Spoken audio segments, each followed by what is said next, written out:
This area falls under HOA control now. You can't keep working here. Then you should double-check the name on that deed.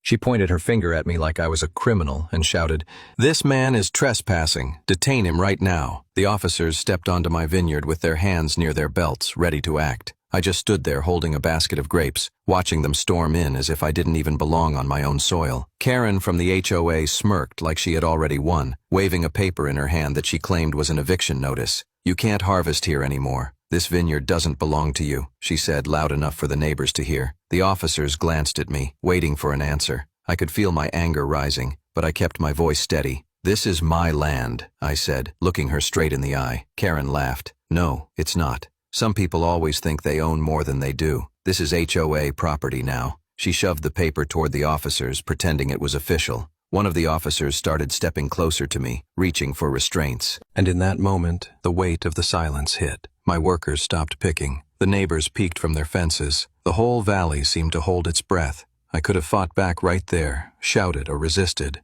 But instead, I just tilted my head and said, "You're making the biggest mistake of your life." Karen rolled her eyes, whispering, "We'll see about that." What she didn't know was that in exactly 6 minutes, her world was about to collapse. The officers had already started toward me when one of them squinted at Karen's so-called eviction notice. He frowned. "Ma'am, this doesn't look like an official document." Karen quickly grabbed it back, hiding the header with her hand. "Of course it is. I'm the HOA president. That means I make the rules here." She puffed out her chest like she owned the badge herself. The younger officer hesitated. "But this is a vineyard. Authorities don't usually claim farmland." Karen snapped at him. "Don't question me. This land was never his. He just sneaked in and started planting grapes. He's lying to all of you." I stayed quiet, my arms crossed, watching her dig her own grave. Every second that passed, my phone in my pocket buzzed with alerts from my security system. I already knew the real county records were being pulled. My lawyer was only a call away. Then I said slowly so everyone could hear, "You might want to double-check who owns this valley." The older officer turned, annoyed at my calmness. "Sir, unless you have proof." That's when a black SUV rolled down the dirt road and stopped beside the police cruisers. Out stepped a man in a suit, sunglasses glinting in the sun.